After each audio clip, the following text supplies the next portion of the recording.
हमारा प्रतिरक्षा तंत्र तंत्र के भीतर संवेदक की एक श्रृंखला के रूप में कार्य करता है, जो एक आक्रमणकारी रोगाणु का पता लगाता है। फिर संवेदक रोगाणु को मारने और संक्रमण को खत्म करने के लिए तंत्र के अन्य भागों को संकेत देते हैं। इस वीडियो में हम उस प्राथमिक संवेदक के बारे में जानेंगे जो सुरक्षा तंत्र की पहली पंक्ति है। क्या आप जानते हैं कि मानव शरीर को प्रायः स्वयं को सुरक्षित रखने के लिए युद्ध की स्थिति में होने के रूप में वर्णित किया जाता है? इसका कारण यह है कि शरीर लगातार कीटाणुओं के हमले के अधीन रहता है, जो इसे क्षति पहुंचाने का प्रयास कर रहे होते हैं। इनमें आविष, जीवाणु, विषाणु आदि शामिल हैं। सौभाग्य से हमारे शरीर में इनका प्रवेश करना इतना आसान नहीं है। प्रतिरक्षा तंत्र में कई स्तरों पर सुरक्षा के साथ एक बहुस्तरीय संरचना होती है। अधिकांश प्राथमिक सुरक्षा की पहली पंक्ति है, जिसमें त्वचा, नासिका, श्लेष्मा झिल्ली और जठरीय रस शामिल हैं। त्वचा में दो अलग-अलग परतें होती हैं। एक पतली बाहरी परत जिसे अधिचर्म कहा जाता है और एक मोटी आंतरिक परत जिसे चर्म कहा जाता है। चर्म संयोजी ऊतक रक्त वाहिकाओं, श्वेत ग्रंथियों और स्नेह ग्रंथियों से बनी होती हैं। यह परत त्वचा को संरचना और प्रबलता देती है और इसे बेहद संवेदनशील बनाती है। लेकिन शीर्ष पर बाहरी परत जो अधिचर्म परत है, उसमें प्रतिस्थापनीय मृत कोशिकाएं होती हैं। इसके अलावा परत को केराटिन नामक जल रोधक रेशेदार प्रोटीन से चर्मलित किया जाता है। इसलिए परत रोगाणुओं को आवश्यक पानी या पोषक तत्वों को प्राप्त करने से रोकती है।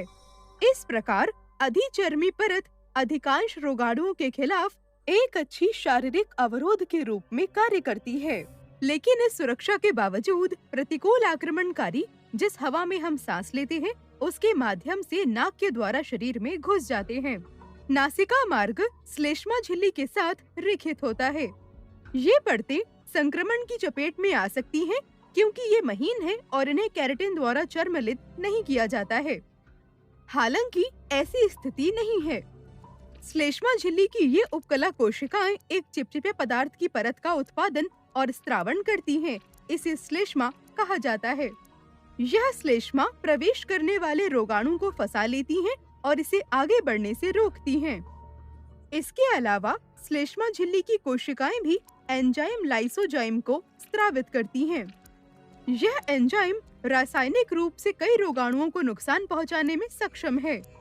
निचले श्वसन तंत्र की ओर थोड़ा आगे बढ़ते हुए हम पाते हैं कि श्लेष्मा झिल्ली पक्षांभिका द्वारा ढकी होती है, जो उपकला कोशिका झिल्ली के रोगनुमा प्रोटीन होते हैं।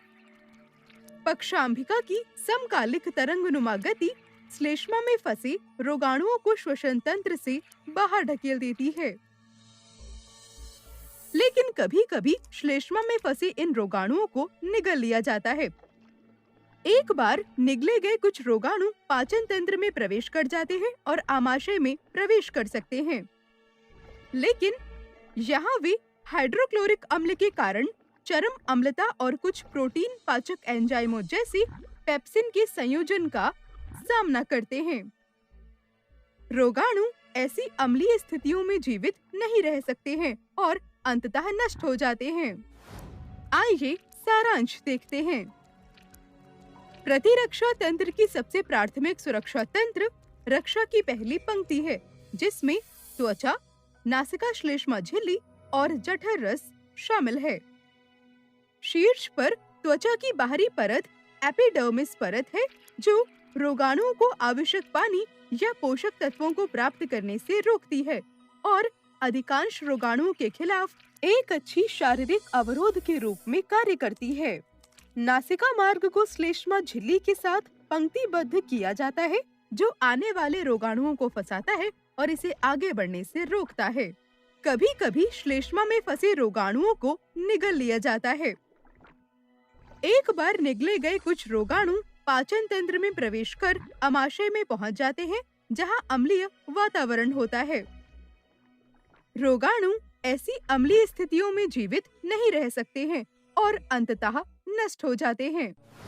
रोगाणुओं से निपटने में प्रमुख भूमिका निभाने वाली प्रतिरक्षा तंत्र की कोशिकाओं को रक्षा प्रणालियों की दूसरी पंक्ति के रूप में जाना जाता है।